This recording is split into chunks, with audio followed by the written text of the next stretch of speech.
쓸데없는 짓을 하는 것에 대한 아름다움을 소개하고자 합니다. 저희는 항상 뭔가 쓸데 있는 일을 하려고 하죠. 쓸모 있는 일을 하려고 합니다. 어디에 쓰려고 그래? 어디다 써먹어? 이 말은 저희가 하려는 어떤 많은 행동들을 항상 제어하고 주저하게 하고 결국 방해하는 물음이거든요. 그런데 가만히 생각해 보면요. 쓸모 없을 것 같은 일들, 쓸데없는 일의 영역이 실제로는 아름답고 교양이라고 부르는 것이고, 조금 더 나가면 철학이라고 부르는 사상이 되는 영역이라는 걸 많은 사람들이 발견했고, 제가 오늘 그것을 함께 나눠보고 싶습니다. 제가 쓸모 있는 일을 하려면 땅에 씨를 뿌리거나 나가서 벽돌을 쌓거나 또는 어떤 그런 생산적인 일을 해야 될 거예요. 하지만 만약 들에 나가서 씨를 뿌리는 게 아니라 그냥 들판에 불어오는 바람을 느끼고 앉아서 꽃을 보고 지나가는 개미를 쳐다보고 이러는 일, 그러는 일이 정말 쓸모없는 일일까?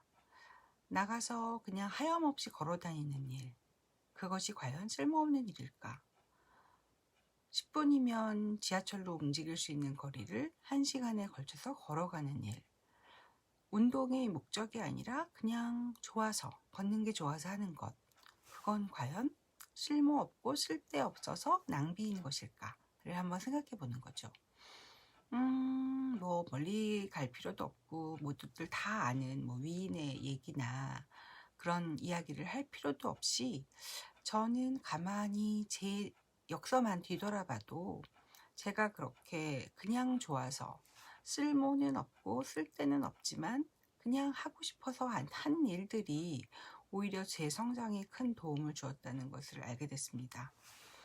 회사 나가서 아침 6시부터 뭐 아주 짧아야 6, 7시, 길면 8시, 9시를 넘기기도 하는 그런 아주 바쁠 때 저는 하필이면 그림이 그리고 싶어지더라고요. 그래서 일주일에 한 번 화실에 나가서 그림을 배우는 걸 해보기로 했어요.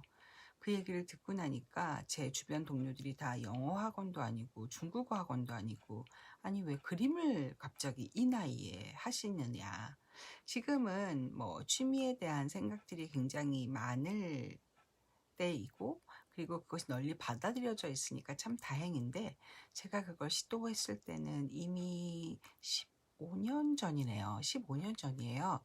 그러니까 그때만 해도 다들 새벽에 영어회화 학원을 다닌다거나 좀 빠르게는 중국어를 하는 거는 말이 되지만 직장인이 그림을 그리러 다니는 건 좀 한가해 보이는 거예요. 왜 그랬는지 모르겠지만 한가해 보이는 게 참 창피하던 시절이었어요. 원래는 진짜 사실은 한가해 보일 수 있는 사람이 시간 관리를 잘하는 건데 말이죠. 물론 너무 열심히 다니다가 저도 출장이나 뭐 업무가 너무 많아져서 수업하는 건 중단했지만 그때 그냥 끄적끄적 이렇게 그림을 그리는 시간이 저한테 마음의 평화를 주고 사람을 대하는 걸 오히려 더 편안하게 한다는 걸 깨달았거든요. 그건 돈을 내고 정신과 의사를 만나는 것보다 훨씬 더 생산적인 일이 아니었을까요? 그런 생각. 그리고 페이스북을 만들거나 구글을 만들거나 애플을 만들거나 이런 사람들의 그런 뭐 어마어마한 나중의 성공이 아니라 실제로 정말 교양 있는 삶이라는 거는 내가 음악회에 갔을 때 어떻게 해야 하는지를 생각하고 다른 사람들의 어떤 뭐 모습을 보면서 내 모습도 반추해 볼 수 있고 이런 멍 때리는 시간에 나오는 것이 아닌가 하는 생각을 해봤습니다. 얘기가 산으로 갔는데 쓸모없는 것을 하는 시간의 아름다움에 대해서 다시 다루어 보도록 하겠습니다. 길게요. 조금 더 정리를 하고요. 네, 박재희의 생각이었습니다.